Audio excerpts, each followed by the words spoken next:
সিরিয়ার সদ্য ক্ষমতাচ্যুত বাশার আল আসাদের পতনের পর নিজের প্রথম মন্তব্যে ইরানের সর্বোচ্চ নেতা আয়াতুল্লাহ আলী খামেনি বলেছেন, তেহরানের কাছে প্রমাণ রয়েছে যে সিরিয়ায় যা ঘটেছে তা মার্কিন যুক্তরাষ্ট্র এবং জায়নবাদী ইসরায়েলের যৌথ পরিকল্পনার ফসল। আর এসব প্রমাণ নিয়ে সন্দেহের কোনো অবকাশ নেই। 11 ডিসেম্বর বুধবার এক প্রতিবেদনে এ খবর জানিয়েছে কাতার ভিত্তিক সংবাদ মাধ্যম আল জাজিরা। ইরানের সর্বোচ্চ নেতা বলেছেন, সিরিয়ার সাম্প্রতিক ঘটনাবলীর মূল ষড়যন্ত্রকারী, চক্রান্তকারী এবং মূল হোতা হল আমেরিকা ও ইসরায়েল। এই চক্রান্তের প্রধান কমান্ড রুম আমেরিকা এবং ইসরায়েলের রয়েছে।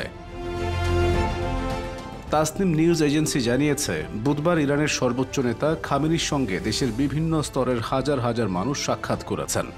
সেখানে তিনি বলেন, এতে কোনো সন্দেহ নেই যে সিরিয়ায় যা ঘটেছে তা আমেরিকা ও ইসরায়েলের যৌথ পরিকল্পনার ফসল। হ্যাঁ, সিরিয়ার একটি প্রতিবেশী সরকার এক্ষেত্রে একটি সুস্পষ্ট ভূমিকা পালন করেছে এবং করে যাচ্ছে। সবাই তা দেখছে, কিন্তু নিঃসন্দেহে মূল ষড়যন্ত্রকারী এবং চক্রান্তকারী আমেরিকা ও দখলদার ইসরায়েল। খামেনি আরও বলেন, প্রতিরোধ ফ্রন্টের বৈশিষ্ট্য হল যত বেশি ধাক্কা দেবেন তত তারা শক্তিশালী হবে, যত বেশি অপরাধযোগ্য চালাবেন তত বেশি উদ্যমী হবে। আপনি তাদের সাথে যত বেশি লড়াই করবেন তত বেশি তারা বিস্তৃত হবে। আমি আপনাদের বলতে চাই, মহান আল্লাহর ইচ্ছায় প্রতিরোধ ফ্রন্টের পরিধি গোটা পশ্চিম এশিয়া অঞ্চলকে আগের চেয়ে বেশি আষ্ঠে পৃষ্ঠে বেঁধে ফেলবে। এই পুরো অঞ্চলে প্রতিরোধ ফ্রন্ট আগের চেয়েও অনেক বেশি শক্তিশালী হবে। তিনি বলেন, প্রতিরোধের অর্থ সম্পর্কে যার বিন্দুমাত্র ধারণা নেই তারা মনে মনে ভাবে যখন প্রতিরোধ ফ্রন্ট দুর্বল হয়ে পড়েছে তখন ইসলামী ইরানও দুর্বল হয়ে পড়বে।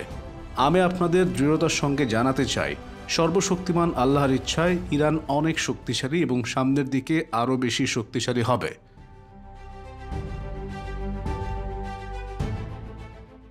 এদিকে সিরিয়ায় সরকার বিরোধী সশস্ত্র গোষ্ঠী হায়াতে তাহরির আল শাম ক্ষমতা দখল করার পর জায়নবাদী ইসরায়েল দেশটির উপর বিনা বাধায় ব্যাপক আগ্রাসন চালিয়ে যাচ্ছে এবং তারা দাবি করেছে এ পর্যন্ত সিরিয়ার সামরিক শক্তির শতকরা ৮০% তারা ধ্বংস করেছে।